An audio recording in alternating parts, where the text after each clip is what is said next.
Hi, I'm Dr. Varudhini Kankipati and welcome to my channel. I'm excited today because I want to talk about something that I find I do it all the time and I see everyone else doing it, and it got me thinking that, wait, let's address this. Now, what is that? It's called emotional spending, and it's something that I'm sure all of us have done, if not repeatedly, at least once over the last couple of years. Emotional spending is when we are buying something that we don't need or want at that moment, but we do it because of our emotional state that we're in. I'll give an example. One is if you're feeling like you had a great day at work, or your boss gave a compliment, or you got a rise in your salary, the first thing you do is like, oh, how do I reward myself? Even before that paycheck has come into your salary, you might end up going and buying something from it. So you bought something because of your emotional state. So that is on a reward basis. We do that also when we're feeling low. You've had a tough day.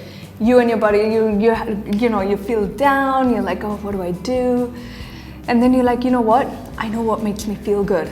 I'll go buy something online. And so we end up going and buying something. We never thought we needed it. It could be a want or desire, something that we need to satisfy ourselves with. It's none of those things.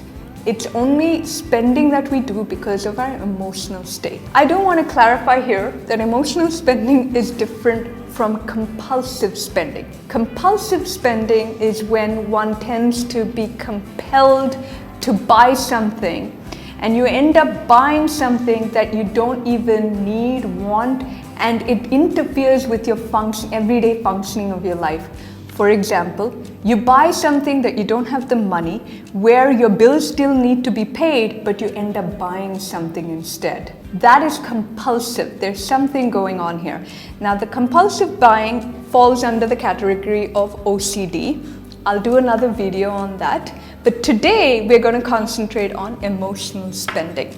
Now, emotional spending is something that really made me realize that, wait, I'm doing this and I need to stop. Well, I have stopped now. That's why I'm able to do this video. But this was something that I started noticing during the pandemic 2 years ago when we were all at home, and thank God deliveries were still available. We started to understand that we could buy things at the click of a button, which meant that if we felt even a small remote, I had a bad conversation with someone, and you start to look at your Insta feed, there's so many ads about clothes or watches or things that we have seen before. Scrolling through, it is such a big temptation. And if you've noticed those ads, they all say they're on sale. Have you stopped and thought to yourself, wait, how is something on sale or year-round?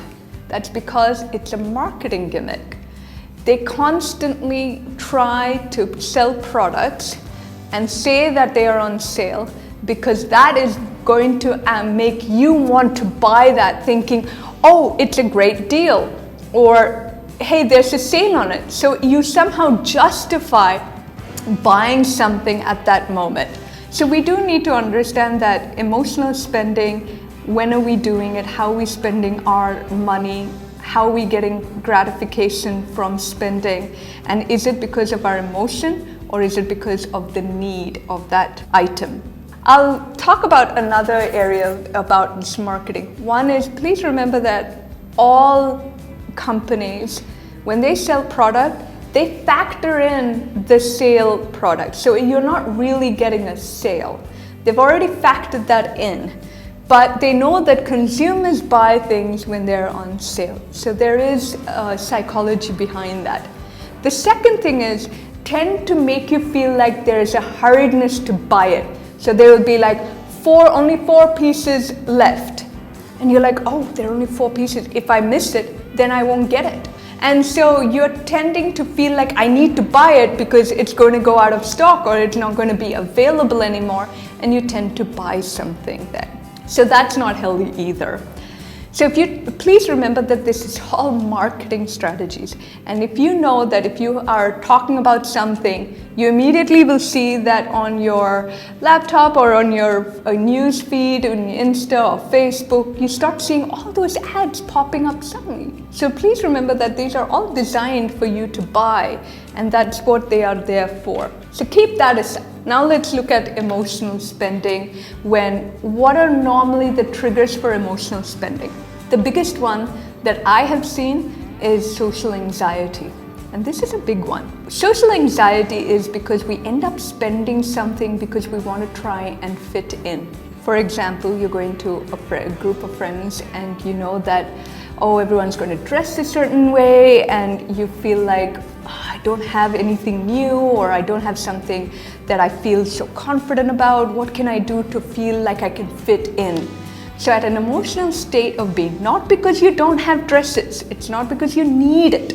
You think, I need to buy something because it will make me feel like I will fit in somewhere. So we end up spending on an item to feel validated, to feel worth something, to control our anxiety to fit in somewhere. And also sometimes what happens is, has this happened to you, that you start shopping because you don't feel good about yourself, so you feel like if I buy something good, it'll make me feel good, and so you end up buying something. That is emotional spending right there.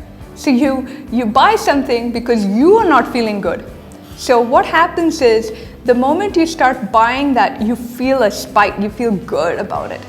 And then you buy it, and then it drops, that spike drops, and says, oh God, why did I buy this? It's so expensive, or it's not even my pattern, but I end up buying things that I don't need. And so then you feel regret. One is, we need to go back and have a look at what's our relationship with products? What is our meaning for it? Now, if you think about it, a product or what you buy needs to have some value to how it's improving your life. What is it satisfying? Is it a need? Like, I'll give an example. I need a handbag. Now, if I need a handbag, I can get a nice handbag, and that handbag will come at different price range, from high to low. It can be anything.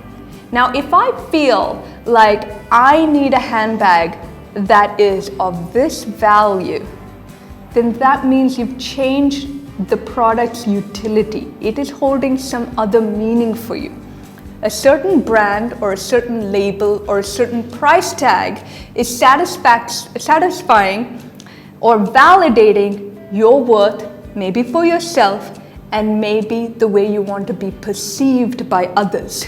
Now, if you're doing that, please remember, it's only momentary. After you get the handbag, after you do it, does it still give you the same satisfaction? No, it doesn't. It starts to diminish. But the need doesn't get satisfied, right? So what do we end up doing? We end up buying again. And we keep this going. The problem is, we keep the spending going at a higher level, keep on pushing the limit. And sometimes we end up buying things that we can't really afford, or it's not anymore about the need of the product, but more about making you feel you're worth something. So the way you spend really does reflect the way we feel about ourselves. And if you want a healthier relationship with the way you spend, please stop and ask yourself, emotionally, am I doing this at the right phase, at the right time? If you want something, let's just take the same example, the handbag. I want a handbag. I find a handbag. I really like it. It is a little high on the price tag. Not sure. Do not immediately buy it. A little tip, wait. Wait for a day, wait for 2 days, and then see if you still feel like you want that or not. Because when you emotionally buy something, that emotion is only there for some time. Wait a day or two, and then if you still feel like you need that or you want that, then you can go ahead and buy it, hoping that you can afford it. But the idea is that you need to understand what your emotional spending is like, because you slowly condition yourself to feeling good with buying things. And if you start to rely on that, then we are not finding the intrinsic value of what the product really means. And we're constantly going to feel this need to constantly go buying, buying, and buying. So I hope that, one, we're able to find out the meaning of what our need is. Do not buy when we're emotionally on a high or a low. Wait, take some time to think about what you want to buy and make sure that you find a good enough reason for yourself to buy it. And second, enjoy the product. Okay. So I hope this video was meaningful and resonated with all of you and gave you some tips and things to think about. If you did like the video, please do like, share, and subscribe. Thank you guys, and take care. Bye.